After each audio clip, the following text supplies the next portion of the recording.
श्री शिवाय नमस्तुभ्यं भक्तों, स्वागत है आप सबका आपके अपने YouTube चैनल नमामि शिव जी में। भगवान भोलेनाथ की कृपा आप पर सदैव बनी रहे। भक्तों, आज के वीडियो में हम आपको पूज्य गुरु जी द्वारा बताए गए ज्येष्ठ द्वादशी मधुसूदन द्वादशी के महा उपाय के बारे में बताएंगे। भक्तों, वीडियो को ध्यान से देखें, वीडियो पूरा देखें। इसमें से यदि आप एक भी उपाय नियम पूर्वक श्रद्धा पूर्वक कर लेते हैं तो आप जिस उद्देश्य से जिस मनोकामना पूर्ति हेतु उपाय करते हैं वो अवश्य पूर्ण होगी। भक्तों, ध्यान से सुनना। यदि आप चाहते हैं कोई रोग कोई बीमारी आपको परेशान ना करे, यदि आपको ऐसा लगता है कोई बीमारी आपको घेर रही है, परेशान कर रही है, तो भक्तों आपको क्या करना है, आपको जो गोबर का कंडा लेना है, कंडा थपा हुआ नहीं हो, कंडा गाय ने गोबर किया और वो सूख गया, उसे थापा नहीं गया, उसे ऐसा ही उठा लो और उसको जलाकर भस्म तैयार कर लो, राख बना लो और इसी भस्म को भगवान भोलेनाथ को समर्पित कर दो। इसे एक सफ़ेद वस्त्र में लेकर बाबा को समर्पित करना है। और यदि भक्तों आप घर पर भस्म तैयार नहीं कर पाते तो कभी उज्जैन महाकालेश्वर पर जाएं, वहाँ से भस्म लाएं या काशी विश्वनाथ से लाएं। आप जहाँ भी भगवान भोलेनाथ के दर्शन करने जाते हैं वहाँ से भस्म ले आएं और उस भस्म को अपनी नाभि से वक्ष स्थल के मध्य में त्रिकुंड लगा लें। और भक्तों, कोई भी बड़ा रोग आपके जीवन में प्रवेश नहीं कर सकता। पूज्य गुरु जी ने अपनी कथा में बताया। भक्तों, यदि आप ऐसा महीने में एक बार भी करते हैं तो भी बीमारी आपको स्पर्श नहीं कर सकती है। यदि आप भस्म का यह महीने में एक बार भी करके देखते हैं तो भी कोई भी बीमारी आपको स्पर्श नहीं कर सकती। यदि आप भस्म का यह प्रैक्टिकल करके देखेंगे तो कुबेर भंडारी आपके भंडार वैसे ही भर देंगे।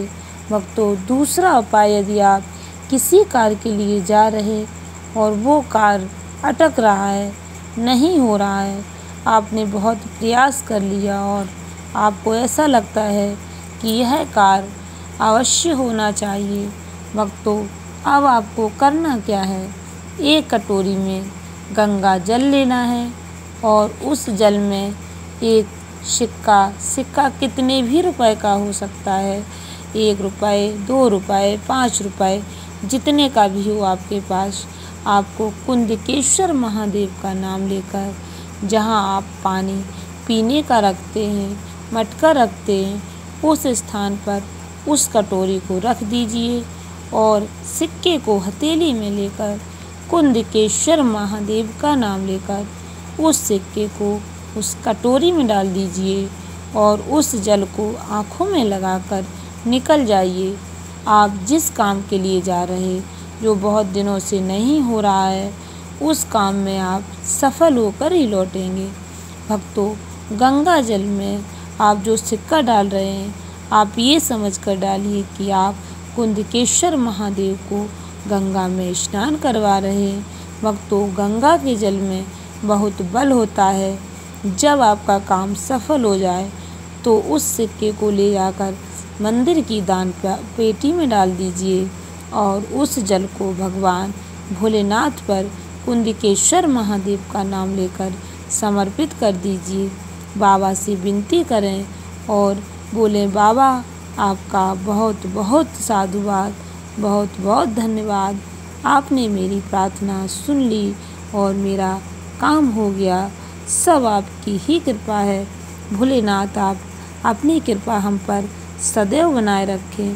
भक्तों, हम तो आपसे यही कहेंगे, हमें तो भगवान का धन्यवाद रोज़ाना ही करना चाहिए, क्योंकि यदि हम भगवान भोलेनाथ पर आश्रित हो जाते हैं तो हमारी पूरी जिम्मेदारी स्वयं भोलेनाथ उठाते हैं, वो स्वयं ले लेते हैं और हमारी हर समस्या का समाधान वो स्वयं ही कर देते हैं। बस हमारे मन में प्रभु के प्रति सच्ची श्रद्धा और विश्वास होना चाहिए।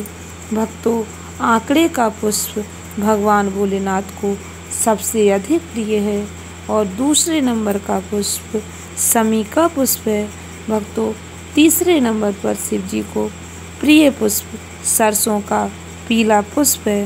भक्तों, पूज्य पंडित प्रदीप मिश्रा जी ने अपनी कथा में बताया, गुरु जी ने बताया, जब तक सरसों रहती है तब तक आप रोजाना भगवान भोलेनाथ पर 108 सरसों के पुष्प समर्पित करें। आपको कोई भी बड़ी बीमारी परेशान नहीं करेगी। भक्तों, यदि किसी व्यक्ति को किडनी या लीवर से जुड़ी कोई परेशानी है या किसी व्यक्ति का कोई अंग रह गया, सुन्न पड़ गया है, ब्लड वहाँ तक नहीं पहुँच रहा है, भक्तों, इसके लिए शिव महापुराण की कथा में बताया गया है कि सरसों के 11 पुष्प भगवान भोलेनाथ के शिवलिंग के राइट साइड में, जहाँ शिव जी के गढ़, शिव जी के दरवाजे के द्वारपाल मणिभद्र निवास करते हैं। भक्तों, भगवान भोलेनाथ के दरवाजे के द्वारपाल हैं मणिभद्र जी। तो भक्तों, भगवान भोलेनाथ के राइट साइड यानी जब आप मंदिर से बाहर निकलें तब राइट होना चाहिए, सीधा हाथ होना चाहिए। जब मंदिर के अंदर जाएं तब नहीं, सीधे हाथ पर भक्तों मणिभद्र जी का स्थान है, वहाँ पर 11 सरसों के पुष्प मणिभद्र जी के उस द्वार पर रख दीजिए। उसके बाद बाहर आइए, फिर मंदिर के अंदर जाकर 108 सरसों के पुष्प शिवलिंग पर समर्पित करिए। फिर उसके बाद जो पुष्प आपने शिवलिंग पर समर्पित किए हैं उन्हें वापस उठा लीजिए और श्री शिवाय नमस्तुभ्यं बोलकर सरसों के तेल में घर पर आकर डाल लीजिए। उसके बाद इस सरसों के तेल को शाम के समय फिर से भगवान भोलेनाथ को चढ़ा दीजिए और उस तेल को वापस लेकर उसी तेल को नाभि में डालिए और जिस स्थान पर आपका शरीर शून्य है उस स्थान की मालिश 15-20 दिन तक करिए। भक्तों, बाबा के आशीर्वाद से आपका शरीर काम करने लगेगा। भक्तों, नियम को ध्यान से सुनकर यदि आप कर लेते हैं तो आपको अवश्य परेशानी से मुक्ति मिल जाएगी। भक्तों, पूज्य गुरु जी ने बताया, हम जब भी सूर्य भगवान को जल समर्पित करते हैं तो हमारा हाथ मस्तक से 8 इंच की दूरी पर होना चाहिए। भक्तों, और आप जिस पात्र से सूर्य भगवान को जल समर्पित करते हैं वह पात्र ना तो स्टील का हो, न प्लास्टिक का हो, न चांदी का और ना ही सोने का, वह पात्र सिर्फ तांबे का होना चाहिए। भक्तों, आपको कैसी भी बीमारी हो, कैंसर हो, आप 8 इंच ऊपर हाथ करके सूर्य भगवान को तांबे के पात्र से जल समर्पित करना शुरू करें। आप जब सूर्य भगवान को जल समर्पित करें तो ध्यान रखें जल की धार आपकी गठान की ओर होनी चाहिए, जिससे उस गठान पर सूर्य की किरणें पड़कर उसको ठीक कर सकें। भक्तों, आपके हार्ट में कोई दिक्कत है तो भी आप सूर्य को जल समर्पित करिए, आपको अवश्य आराम मिलेगा। पूज्य गुरु जी द्वारा बताए गए शिव महापुराण के उपायों से लाखों करोड़ों लोगों को फ़ायदा पहुंचा है। जानकारी अच्छी लगी हो तो अधिक से अधिक लोगों तक शेयर करें, जिससे इन उपायों का लाभ ज़्यादा से ज़्यादा लोगों को मिल सके।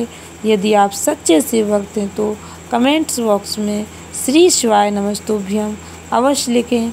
चैनल को सब्सक्राइब अवश्य कर लें, जिससे हमारी समस्त वीडियो आप तक पहुंचती रहें। धन्यवाद। श्री शिवाय नमस्तुभ्यं भक्तों।